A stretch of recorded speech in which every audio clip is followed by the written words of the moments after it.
ډېره زیاته مننه. یو څو شعرونه به درته ووایم نو ما له خو خبرې نه راځي چې هر یو ښکلی لکه بت ته سومنات شي چې جانان یې کړمه مینه پکې قات شي د حساس ضمیر خاوند یمه صاحبه په وړه وړه خبره مې زړه مات شي. هر یو ښکلی لکه بت ته سومنات شي چې جانان یې کړمه مینه پکې قات شي د حساس ضمیر خاوند یمه صاحبه په وړه وړه خبره مې زړه مات شي. مفتی صاحب د دنیا د چارو لاس کله وکاږي چې د ښې بدې نه وځي د جومات شي.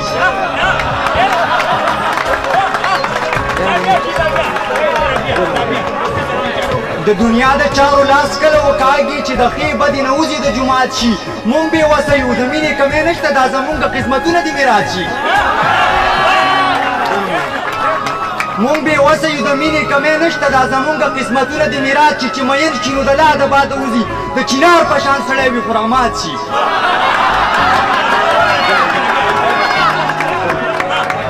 چې مین شي نو د لا د باده وځي د چینار په شان سړی وي خو رامات شي. عبید جانه چې د قام د غم خلاص شي او بیا ژوند ته راجوړېږي نو وفات شي. مننه ډېره مننه. عبید جانه چې د قام د غم خلاص شي او بیا ژوند ته راجوړېږي نو وفات شي. کامران دانشه ما ډېر نازک محبتونه کړي ما په سړک محبتونه کړي ما د وصال خواږه لیدلي نه دي ما داسې ورک محبتونه کړي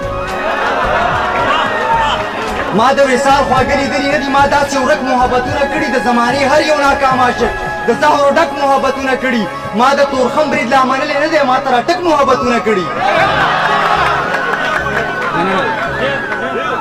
ما د تورخم برید لا منلی نه دی ما ته راټک محبتونه کړي. عبید منن چې شاعري کوم نو ما بېشک محبتونه کړي.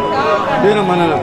نور دا څه شعرونه نور دي چې وحشت دی مغول خیل دي ناروا هغسې کېږي په دې خاوره د ظلم انتها هغسې کېږي هم هغسې په نر باندې پتوه د غدار لګي زما د هر اتل د سر سودا هغسې کېږي.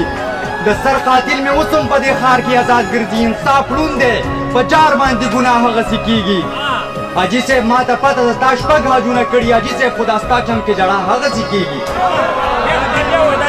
حاجي صاحب ما ته پته ده تا شپږ حاجونه کړي حاجي صاحب خو دا ستا چم کې جړه هغسې کېږي. هم هغسې د خپلو په وعدو باندې تېر وځي د وخت په هر عاشق پورې خندا هغسې کېږي. هم هغسې د ښکلو په وعدو باندې تېر وځي د وخت په هر عاشق پورې خندا هغسې کېږي. عبید ملنګ دا ستا په اجازه کې اوس هم بند دی الهام ستا د راتلو اشنا په ما هغسې کېږي. او دوه درې شعرونه چې چاته دې ډالۍ وي بهرحال دلته نشته خو مننه که بهرحال د کیمرې د لارې ورته زما دا غږ ورسي ډېره مننه وایي چې زما په زړه کې اویزانو خو هېر کړی مې دی یو بیمانه مې جانانو خو هېر کړی مې دی.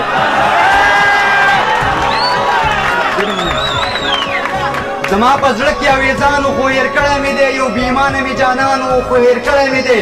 تاریخ ګواه دی ما په هر ډګر بریا وړې ده اومه پښتون زما یو شانو خو هېر کړی مې دی. تاریخ ګواه دی ما په هر ډګر بریا وړې ده اومه پښتون زما یو شانو خو هېر کړی مې دی. چاته یې ویل چې یو شاعر و په ما مینو ژوندی دی نوم یې عبید جانو خو هېر کړی مې دی. ډېر مننه.